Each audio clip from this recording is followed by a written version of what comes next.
A pattern is emerging for this Toronto Raptors team, and it is extremely interesting to witness and to follow because, again, Raptors fans, we're all rooting for this team to win, but there are some specific things that are continuously happening in these games, which makes them very predictable in terms of the outcomes, in terms of how things are going to go, whether it be specific players, which we'll discuss, or just overall things that, whether by design or not, are keeping this Raptors team from winning in the short term. Now, long term, I'm very bullish, very excited, very happy with how things have been going for this Raptors squad, but there are some interesting patterns that really reared their heads tonight against the Miami Heat in a loss, late game sort of, I don't want to say collapse, but the Heat end up hitting a ton of shots, getting stuff going, and then once again, we are one step closer to Cooper flag, to capture that flag out there in the NBA draft. So we'll break down what this pattern is, what's happening with this Toronto Raptors team, and what impacts it has on the direction of this franchise. So lots of stuff to break down in this video. But before we do, folks, again,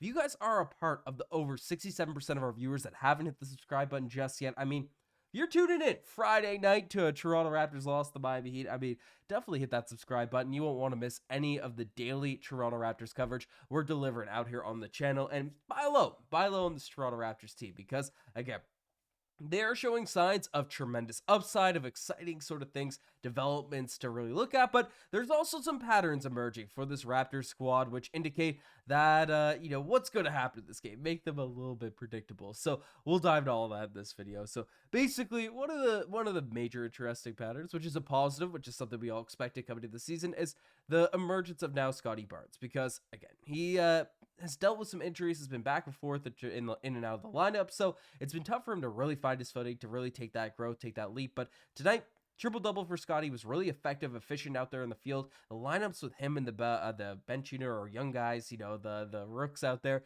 playing with Scottie Barnes, that was a really sort of fun group to watch him play. The speed, the different stuff that was going on. But Scottie Barnes, a triple-double in tonight's action, 24 points, 10 rebounds, 10 assists, 1 steal, 1 block. Did have 5 turnovers. There was a lot of turnovers for the Raptors in this game, but overall, very much a strong Scottie Barnes performance. So, again, dealing with injuries and stuff, it takes a little bit of time to come back. His first couple games, in and out of the lineup, they're going to be, I don't want to say they were even rough, but they weren't perfect Scottie Barnes games, but we're starting to see more and more positive sort of direction movement for Scottie Barnes' development this year. So that's a big positive because obviously Scottie Barnes is crucial for the future of this Raptors team. He's our star. We invested a ton in him. So regardless, win or loss, to see him have really strong performances against a team like the Miami Heat that have solid wing defense that can do different stuff out there, very, very encouraging for this squad. So that's one pattern that's emerging. Another one which we've discussed in a whole video, and so to speak, is RJ Barrett. And now RJ Barrett in his last couple of road games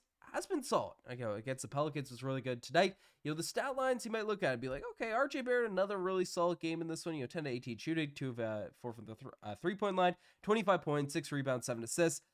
And again, very happy that he's able to put up those stat lines, but still felt a little bit off tonight in terms of everything that was going on, specifically because even though he had 7 assists, it felt like he could have had more. The Heat, they were locked in on defense. RJ was doing a great job of getting paint touches, doing different stuff, but there were a few passes that he missed, and definitely had a ton of turnovers in this game. 6 turnovers in this one. Like, RJ Barrett put up a solid stat line, but still didn't feel the same confidence that we usually see at home for RJ Barrett. So, that's an interesting sort of development. That's something that's rolling there. And we did see a pattern that has been very crucial, very exciting for Raptors fans over the course of the season. It's Jakob Poeltl, him being a beast for this team. At 24 points, 10 rebounds, just dominant out there despite dealing with foul trouble. Ended up getting fouled out of this game. 32 minutes, 10 of 11 shooting from the field.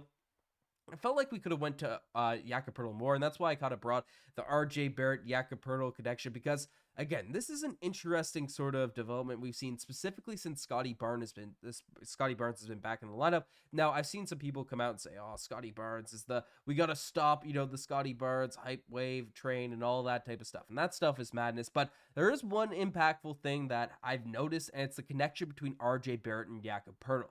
I mean, for such a stretch of this season, RJ Barrett and Jakob Poeltl had such a connection. They're really just, RJ Barrett found his way to, run the pick and roll, be able to find Jakob Poeltl out there in the paint to do different stuff, to have an impact out there in this game. It feels like this is something that's fallen off a little bit. Now, tonight, Jakob Poeltl did have a much bigger performance than he's had in recent outings, which is a huge positive, but I felt like there could be more, especially on a big Jakob Poeltl night, more options, more opportunities for RJ Barrett to really find his connection. Find that, that target, that big target that's out there in the paint in Jakob Poeltl and make that stuff happening. But overall, one big pattern, we're seeing it over the course of this entire season, is really the fact that the core three, I don't know if I want to call it the big three. Obviously, Immanuel Quickley hasn't been in the lineup. Gradey Dick's been out of the lineup. But, RJ Barrett and Jakob Poeltl have been the two most consistent players for the Toronto Raptors. And Scottie Barnes, obviously, as he plays more games, will be a part of that.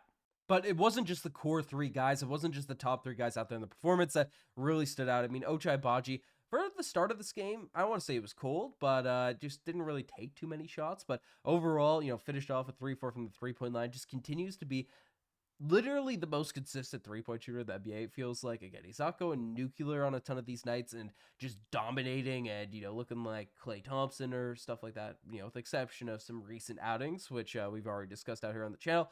But Ochai Agbaji, he's up at the top of the NBA right now in terms of corner three-point shooting, overall three-point percentage, and really just with his defense in terms of what he's able to provide as a two-way player, right?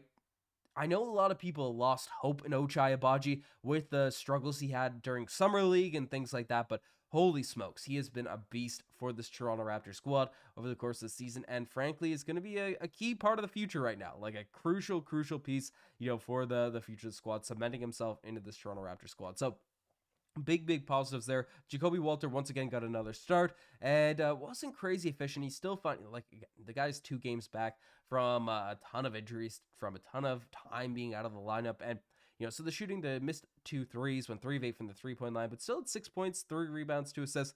He doesn't look out of place, which is the thing that, even though some shots that you'd like for him to hit have been missing, like, the fact that he doesn't look out of place is very, very encouraging for a guy that has dealt with so much ups and downs, or really downs in terms of injuries and being out of the lineup to start off his NBA career. So that was all huge there. I thought Jamison Battle, he had a ton of open looks, didn't have the crazy, hot shooting that he had the other night, but I still like the confidence he's taking with those shots. And defensively, he was hustling out there. He's trying a couple times he did get blown by, but I don't know. You take the highs with the lows with these three-point shooting players. I like that he didn't lose his confidence, regardless with any of those three-point shots. And a couple in the quarters that all, there's misses, and then there's there's good misses and there's bad misses. And all of his misses tonight, from what I saw from the eye test, felt like they went in and out. They were kind of around there. So, Battle I thought was good. Mobo, had some opportunities. Again, solid performance, solid contributor off the bench. Probably are looking for a little bit more offensive impact for Davion Mitchell, which, if he's going to be out of the starting lineup now with Immanuel Quickley, obviously Jakob Poeltl getting the starts, right? That is something to look at, and hasn't facilitated as much. Again, the ball's not in his hands as much. So there's that. Jamal Shead didn't have a crucial impact, in his 7 minutes. But, one guy that really struggled in tonight's game was Chris Boucher, who, ended up beaming a ball straight off of RJ Barrett's head. Did some different things out there on the court. I don't want to blame the loss at all on Chris Boucher. Only played 13 minutes, but still, struggle out there on the bench. But again, this Raptors team, it's not a squad that we're worried about getting a ton of W's, getting a ton of wins, and doing that type of stuff. What we're looking for this Raptors team is a team that could come out, the young guys prove that they're developing, they're coming out, fighting every single night, and for a large chunk of this game, it was close, but the Heat, they went on some crazy runs in terms of three-point shooting, just absolutely caught fire. Jimmy Butler's always killing us as well, so that's just the reality of it. We're a young team that's kind of coming out there and just got to play with good effort, and then come out there and make sure we capture some flags at the end of the season. But let me know what you guys think about all this stuff that's been going on for this Raptor squad. You guys been saying as far. Subscribe to the channel if you guys haven't already. Anyways, I'm signing out. Cheers.